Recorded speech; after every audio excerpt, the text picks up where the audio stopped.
Welcome to the next show. I'm Thomas Knüwer. I'm Chief Creative Officer of Accenture Song here in Germany.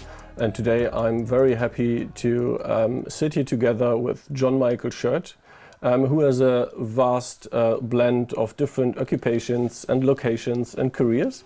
And that's why I'm super curious to today talk to you about everything regarding new energy, the topic of our next conference of this year. Fantastic. Might I at first ask you about your background? Maybe just give us the headline about your journey, which has led you to so many different places in your life, in your business. Yeah, I think what's maybe most interesting is I started my career as a professional ballet dancer. So I was dancing with American Ballet Theatre, large companies, traveling around the world at a very young age, which was, of course, incredible, getting to see the world as a performer. And then that led me to create my own company. So I became a business leader, executive director, while still dancing. And I named that, I think, because that hugely informed a lot of the work I do now, that often we sort of separate the business mind and the artistic mind, and we don't know how to really merge the two. And it was during that period of about a decade that I was being an artist, going through this rigorous creative process, but also having to bring in millions of dollars and book tours and have financial accountability and report to a board of directors and manage a staff. And I learned a lot about sort of the space in between these worlds and how they needed to merge. And then that led to a fascinating, strange position at the University of Chicago at the Booth School of Business, very conservative business school, home of Milton Friedman, home of free market capitalism, where I was brought in to be this, I guess, supposed creative force that was helping teach MBA students how to be more creative.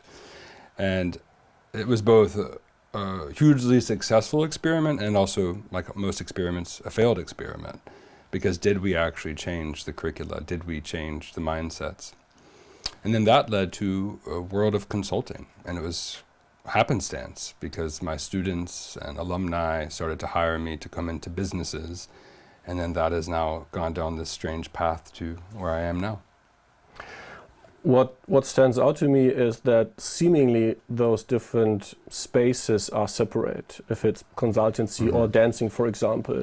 But I think what stands out to me also listening to you is let's say the translation of learning. So how can you bring something that you learned in one place to another place to also spark a new idea? What's something that stood out to you and like, I didn't think I could apply that learning over there as well? Yeah, I think we talk about knowledge transfer often. And I think we get very hung up on the technical aspects of transferring knowledge, like here's how you do this. Subject matter experts create sort of a rule book or a rubric by which you make a decision. And I think what's often really missed is this more sort of lateral, generalist way of thinking that I would say a lot of artists sort of maintain. It's the space in between the verticals of thought. There's this interregnum or this I think of the brain, like two sides of the brain, and there's the corpus callosum that connects the two sides of the brain. For a long time, neuroscientists didn't think anything happened in the corpus callosum, and they would actually sever it in epileptic patients because it would help with seizures, but it would sever the ability for emotional processing. So I think a lot of times we don't know how to transfer between these verticals, and I think the biggest skill I've developed is how to stay in that uncertainty. And that's so often the case with humans that we want to be certain or we want to be right. And so we shift from like a very defined, quantified way of proving something and thinking. And then we think it can be applied over here. And we skip over the part in the middle of uncertainty where we have to not know and we have to actually begin the process again. So that's somewhat of a more theoretical or vague answer. A more concrete answer is I now get to work with Fortune 100 companies, and I still work with artists, and I still work with governmental officials, and we're all dealing with the exact same crisis of uncertainty. And I would say that's the biggest translation. I think what's fascinating about also, you spoke about the left and the right side of the brain, and then let's say the bridge building between both. And uncertainty, for example. We are in times of change. We hear that a lot, and change leads to uncertainty. Uncertainty can lead to the need for a new, let's say, leadership style and a new acceptance of failure also. And I think especially from ballet, I'm not a dancer, but as far as I can see it from the outside in, I have a feeling it's very much about practice, about routine, about eliminating uncertainty. Is that something that you would also say it is, or is it something like that you need to learn certain routines to then also be able to break it or live without them? I think all forms, whether it's being a creative director or an economist or a scientist or an artist, there is a rigor that you have to go about every day. So as a dancer, you have this deep rigor, and it's very much about the technical. But that's not the job. I think a lot of times we confuse that technical work as the job. The job is to do all that technical work and then to arrive at, what do I do with this, the edge of your competence. I would call that the next step is art making. Maybe in your field, it's the same. It's like, okay, we have all these known tools. It's not how we stack them up. It's what do we choose to create in this moment? And so the rigor is very important. It's essential, but I consider that your self-work. The collective work is not verifying, fact-checking everyone's technical work. It's a different level of collaboration, and you started to say maybe a new type of leadership. I'm a big fan of giving the work back, that the role of the leader is not to tell people how to do their job anymore. It's actually to say, I expect that you're a genius. You can do all of these technical tasks. When we come together, it's about stepping into that unknown together. And so a type of leader that can hold that space and allow for a collaborative process versus a competitive process or versus a more formulated process. That's what's needed more. And I think that's also a conflict then probably between control and trust, right? We're coming in a lot of spaces and a lot of industries from a very, let's say, control-based leadership style with a lot of hierarchies that are waterfall hierarchies. And what you're talking about needs more trust, and it needs empathy. It needs the understanding of the other so that everybody feels safe to be themselves and also to bring your own benefit to the table. How far do you see let's say, empathy maybe even as a business KPI? Is that something that we should strive for? I think it's essential. I think if we're trying to control, as you're saying, we're missing so much. Because when you're controlling for what? You already have a preordained or preset idea of what the outcome will be. Well, if that's true, then you're not going to create anything. All you're going to do is stay in a derivative process. So if you've already preordained this is what we need to do, and then you waterfall, map out how to get there in everyone's role, there's no space for the unknown. And the unknown, the uncertainty, is a prerequisite for creativity. And you said safety. I believe there has to be a certain level of protection and psychological safety, but I'm more a fan of, like, when people say there needs to be a safe space, I'm more a fan of it needs to be a brave space, because we have to be able to speak and have courage to talk about what we don't know. That's where all the innovation is going to occur, and what we don't know. And so, yeah, the command and control mechanism, it worked for a period of humanity, but now we're in a whole different era, and it's hubris, it's arrogance for a leader to think they actually know what the outcome should be, because no one knows. It just leads to repetition, and that doesn't bring us forwards, doesn't give us progress.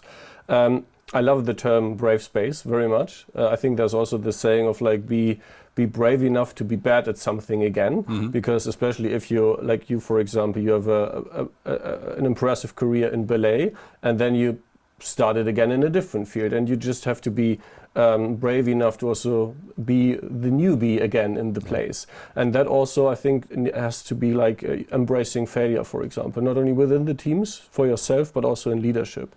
What's your perspective on failure, on a culture that actually allows that? This question comes up a lot because I think it's good that we're accentuating that we don't have to be right all the time. Now, it's a spectrum, though. On one end is being absolutely certain, absolutely right, and on one end is being completely wrong and failing. And there's this huge spectrum in between. And I think we need to build our capacity to move back and forth, because there are moments when you lock something in, you say, it is this. And then we need to collectively agree, yes. And there's moments where you have to say, this is totally wrong. This is a failure. We need to scratch everything we're doing and start over. But in between that are thousands of options. I think one thing that artists do is they allow themselves to rehearse, to practice. Everything is not the performance. And whether that's a performing artist or a visual artist or a novelist, it is about this creative process of uncovering and discovering and allowing yourself these micro failures.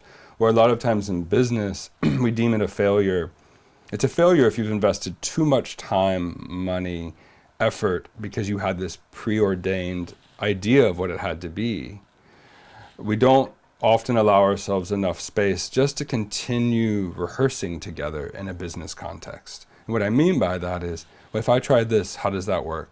What does it do? How does it affect the system? We often work too much in isolation, in silos. And then when we do come together, it's still very performative. Everyone's reporting out. And there's not that space to, maybe act the fool or not know what you're saying, to put it forward to the collective conscious to say, what can we do with this? And that's something that has to change.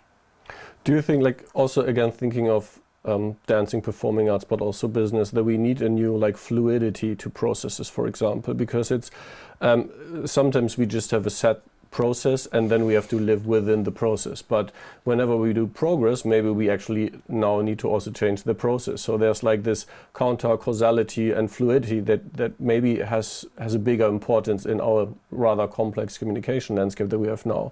Is that something that you think is manageable? Well, first of all, who designed the process? Mm-hmm. And can we be improvising with that process as we go? So in about an hour, I'm going to be on the stage here at Next doing a version of this concept with my husband, who is also a dancer. So you can set up a process, like in a dance. Here are the steps. The choreographer might say, here's what needs to happen. But then if they're so married to that just being correct or right or being executed perfectly, you're not allowing the process to inform itself, and that's what you're getting at with the causality. So part of the role of the leader is to maybe set the structure to begin, but then to give that structure to those who inherit it and allow them to improvise and change it as they go with a feedback loop, right? But it's not just a reporting structure. And so a lot of times, yes, if the central command thinks they know exactly what the process should be, in my opinion, they're already wrong. And if we also don't give enough structure to begin, so what is that balance of the right amount of structure and then allowing the process to inform itself and then allowing art making to occur, where you're taking it and turning it into something you couldn't even have imagined? That's the goal. And that's what we'll do in an hour from now.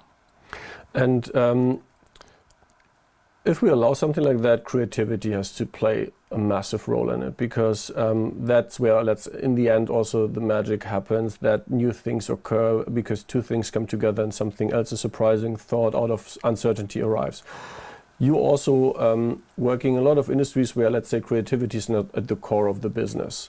And we also see sometimes that creativity is seen something as something like you sprinkle the fairy dust at the end on top of something. But from my perspective, it should be rather at the core of it. What is your perspective, or maybe also tips on how to better embrace creativity, especially in a non-creative industry or business or organization, so that it really changes something? Well, I'll ask you a question first. Your title is creative director? It is, yeah. Yeah. So what happens in the context of your place of work? You're the creative director. Do they expect you to be the creative, and it's not everyone's job? How does creativity factor in a place where you work? Very, very nice move to also counter the interview. I think it's actually it actually comes from a reality that I see in my own life, because I am a creative, what you would see in the creative world. But I think that creativity actually does something, has an impact. You need the creative person, but also everybody that fosters creativity, allows creativity, executes creativity. And some of these aren't creative people, but people who see creativity, value creativity, appreciate creativity. And for me, you need that whole universe of people who can take something out of creativity or consume creativity. So I think we need to, from my perspective, move away from like only the creative is the creative. You need a whole ecosystem, and I think that's why I actually asked the question, because I think we need more translation work, more like persuasion of like there's a real business value in creativity and not just an artistic value in creativity. Mm-hmm. Yeah, in my language, I would say creativity is a thing, but we undervalue or don't give enough space to the creative process. Mm-hmm. How do we go through this sort of undefined yet very, when you're in this creative process, and as you're articulating, it shouldn't be reserved just for the person with the title creative director or just the person with the title artist. Now they play an important role. Like if you want, an artist has lived in a creative process their entire life. So of course, bring them in to the solution making.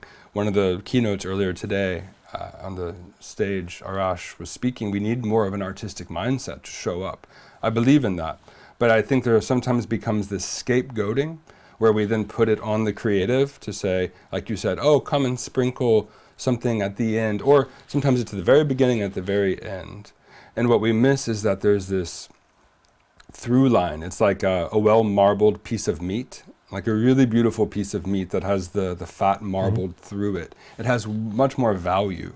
Why? Because when it goes through the alchemical process of cooking that meat, that fat creates space, and it creates more flavor, and it creates more pathways for the chemical process to occur. If we've packed it and stacked it so tightly, our processes, then it's just this dense piece of meat. It gets very tough. And so what we need to encourage, I agree with you, is more of a process for creativity. Now, what are the components of that? Uncertainty is a component. How does that play out in a business concept? Don't structure everything. Don't tell everybody what they have to do. Don't have so many KPIs that you strangle the process itself. Allow them to go, whoever they are, to go on these paths of discovery. And then there has to be a novelty, a newness. So again, don't keep rewarding them for doing things they can prove too quickly, because that's just going to keep reverting back to a quantitative method of proving. Creativity isn't about proving something until much later in the process. So we kill the early aspects of the creative process by thinking it has to have an output way too soon. And then again, another component of creativity is utility. Like, in the end, does it matter? But I think we think every step of the creative process has to have utility. When I was working at the University of Chicago, an economist, a Nobel Prize-winning economist, told me that the arts have no utility.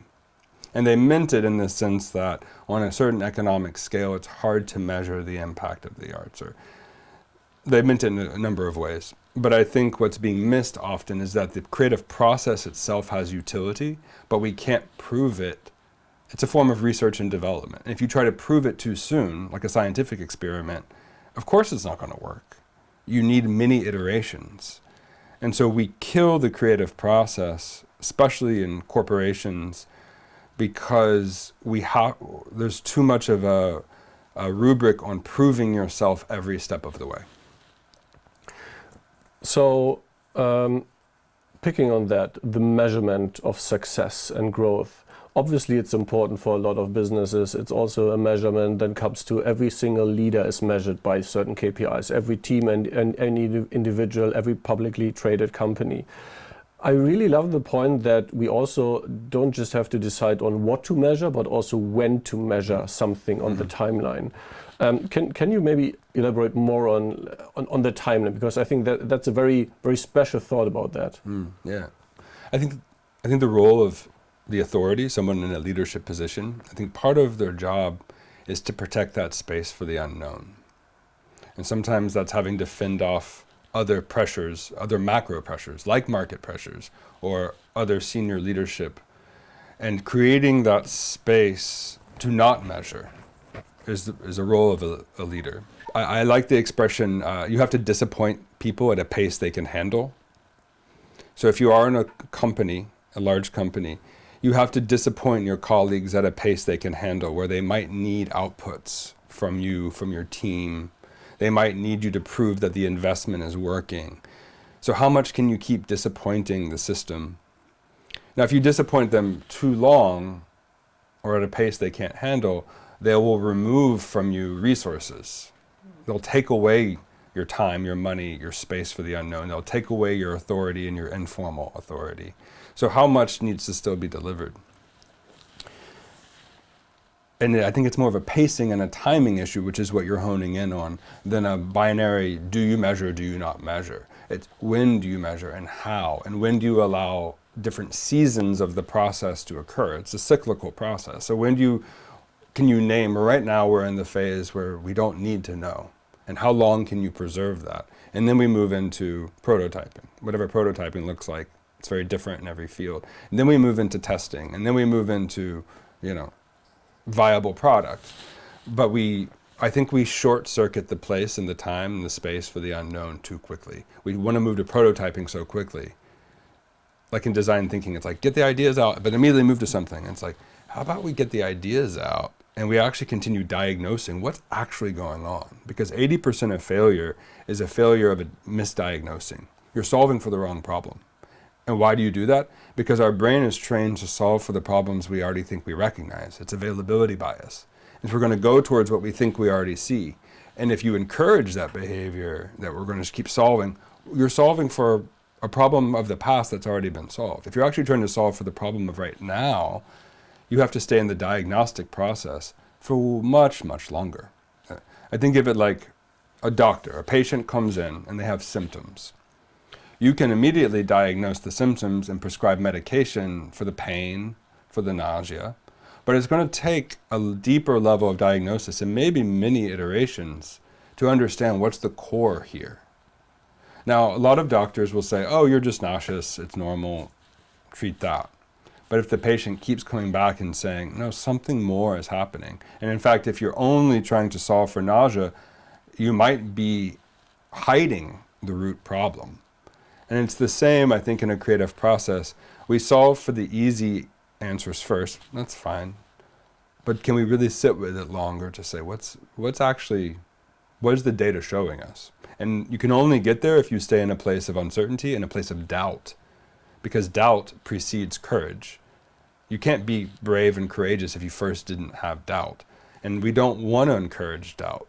Listening to you, what I love is we're talking about a lot of things that businesses hate: uncertainty, doubt, disappointment, sometimes change, failure, and I think that's the beauty of your points that you're making. And you were also earlier talking about a mindset shift. So thinking of those terms like uncertainty, for example, and then not seeing the negative out of it, but the positive out of it. Like especially also doubt, for example. We need to doubt to actually question the status quo to get to progress. Can you give us more insight into like this, let's say, perception change of like maybe the things that we thought are negative might actually lead us to a better future? Yeah. So last night there was a speakers dinner where a lot of the partners and sponsors and speakers gathered at 100-200 Kitchen, which is a fantastic restaurant here in Hamburg. And I assume it was maybe your boss, the person who runs Accenture Song, was reflecting publicly on the theme of recharging our energy. And this person was naming that for the past 36 months, energy has been very low. The economy is not doing great. We're still sort of in a post-COVID, finding ourselves like, and they were saying energy has been low, but in order to succeed, we have to get our energy back up. And I think, just to use that as a case in point, I think that's something that needs to be questioned. We have to actually learn to be at the different cycles of the energy. And when your energy is low, systemically, I'm not talking about just a person, that's a beautiful moment to say, what's not working? Like, what do we need to let go of? But the preconception that I heard last night was, no, we just need to get back to high energy, and that's going to solve our problems. But maybe it was high energy and like expansiveness and growth from a economic standpoint that was causing some of the problems of now. I mean, we know that from a biological climate standpoint, like we have violated certain sustainable cycles that already existed for hundreds of thousands, millions of years. There was a graph that was just up on stage during the energy Buddhism talk. It's a timeline of humanity with this huge blip. This is the timeline of humanity relying on fossil fuels. It's only for like 100 years or so. We have been in sustainable biodynamic systems for so long, and now we have this expectation that we have to pump out more energy in the world. We have to use fusion and fission, and we have to like expand. So that's a concept that I think requires more doubt for us to question how can we be at different energetic levels. How can the source of our innovation come from not just reverting back to high energy and productivity and growth? Maybe that's not the solution anymore. I think what's interesting about energy is, and then maybe we are again back at fluidity and accepting the fluidity of like also as an individual, you can't have 365 perfect days a year. You need to accept also that the low day is also part of it. Maybe talking about, let's say, the triggers of energy. Like there are things, very simplistically speaking, that give you energy and that take energy. And maybe also those things change over time for an individual, for a team, for society, for a business. Do you think there's more value in rather identifying those trigger points, what takes energy, what gives energy, and the evolution of those, than let's say evaluating the amount of energy that you still have? I think that identifying those trigger points is necessary. That's not the solution. That's actually a starting point. So on a very personal level, like even in the past 30 minutes of this conversation, we're having an exchange. You're teeing me up, and then you're passing it to me, and then I'm delivering it out into the world. Now, if I was just kept sending energy out, I would get depleted very fast. So there was a moment that I reverted back to putting the work on you, because A, I didn't have a quick answer. It was stalling, but also B, it's like, I don't want it just to be this cycle that we've been in. I actually wanted to have more of a conversation. So yeah, naming the points, like what's depleting me right now? What's fulfilling me? That's a mapping of the system. Like let's map what's these trigger points. The next question, which is what I would consider more the creative process and the art making, is, okay, then what do you do with that? What options are now available now that you've mapped it?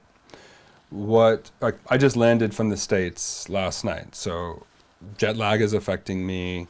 You know, there's a lot of factors going into how I'm preparing to go give a presentation. And they asked if I would do this interview, and my first thought was, no, I don't want to do the interview before I go give a presentation, because I don't want to feel like I've already said it all. I want it to be fresh.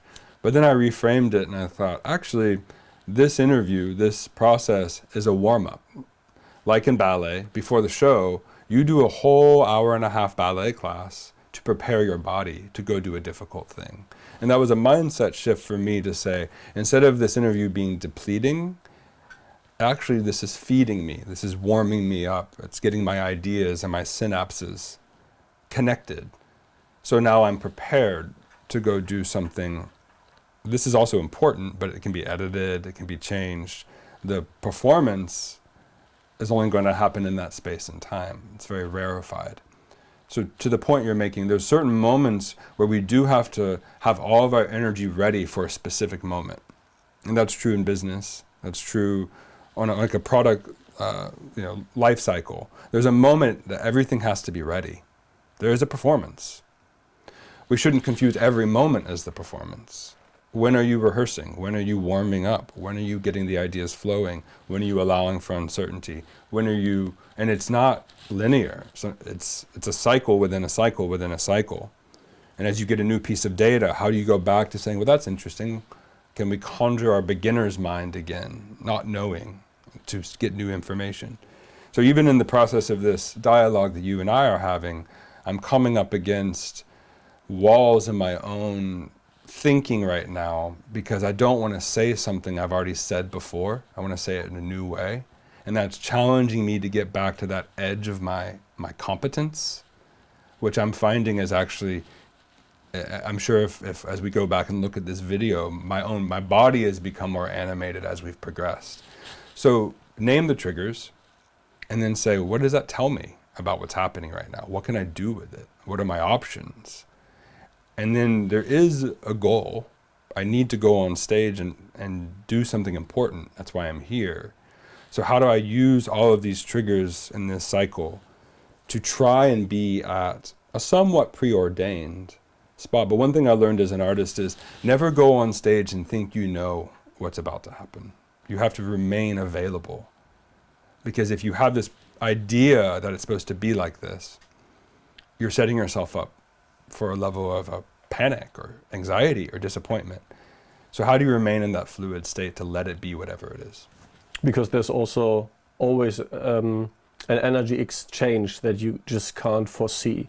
Well, how will the audience react? Like the humidity of the room, the lights, or how you feel right now, what you just ate. Like there are so many factors that change the experience, and then, as you just said, like lead to a different thing. So, as I said, for me, I enjoyed this conversation really a lot. It was about, you just said it again, the mindset shift, the reframing of things. Maybe as a last question, because I think the reframing and the being open to let your mindset being shifted, to have to see it in a different way.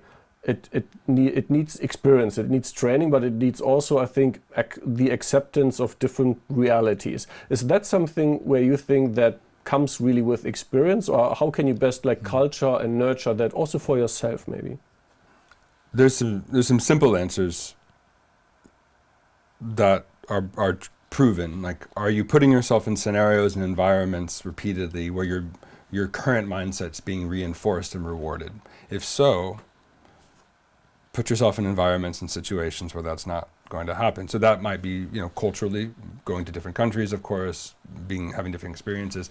But also, if you are a leader, you're an authority, everyone's always going to tell you you're right for the most part. So what are environments and situations you can be in where you're not having to be accurate and correct? So there's that. I think the mindset shift is moving away from our human desire for certainty. And I think this was a harder sell when I was at University of Chicago, because the world was still certain that it was on the right path. And just in a very short amount of time, a decade, we've had such unrest, we've had political systems change, of course we've had COVID, we really are truly grappling with the environmental crisis, we're grappling with issues of misogyny and racism around the world. Those can all seem destabilizing, and they are, but I think what it's asking for is this mindset shift where it's not about being right or being so certain in your own identity that you have to defend it. It's being actually so comfortable in your own identity that you can allow yourself to become multiple versions of yourself. Because the version of me right now I'll be a very different version of myself when I go on stage. I'll be a very different version of myself when people come up and speak to me one-on-one after. And you have to allow for all that plurality. We're dealing with polycrises, and I think it calls for us to be polyamorphous. That's a different word, in terms of loving all these different aspects of ourselves. Some might say that the human condition is that in the face of all these threats and this anxiety, we become protective. And we're seeing that with authoritarian culture and wanting someone to solve problems for us, and that someone has the answer. No one has the answer. So the mindset shift that is necessary, is required, is to allow ourselves to be much more multifaceted than we maybe have been allowed to be. But the truth is, that's what humans have always done. It is the hallmark of humanity that we continue to evolve and shift our own identity and our use of tools to adapt to given crises. This is not new. So I would say, let's just return to what we already do very well. But why have we trained ourselves out of that in this very technical, dominant era in which we currently live? Why are we not embracing our more generalist abilities as humans? Why are we not returning to having a very simple creative process? The good news is the necessity of that mindset is going to make us have to do it again. Thank you very much for this conversation. I enjoyed it quite a lot. I learned a lot also, especially like, as I said, about openness also to things that maybe you think or you were trained to being negative towards. Maybe they are actually the key to something that is a great journey, that is positivity. So thank you again for all your insights. And thank you to everyone for listening and watching this conversation. Is there anything that you want to say at the end of this conversation? It's a gift to be back in Hamburg. It's a gift to be back at the Next. It's a gift to, I think, it's a gift, but it's a necessity to continue to bring the artistic mindset into all environments. So thank you to Next and to Accenture Song for really prioritizing that, especially this year. My husband and I will be the closing keynote on stage, and I think that says a lot as well about how we leave this festival, this conference. And so thank you for having us.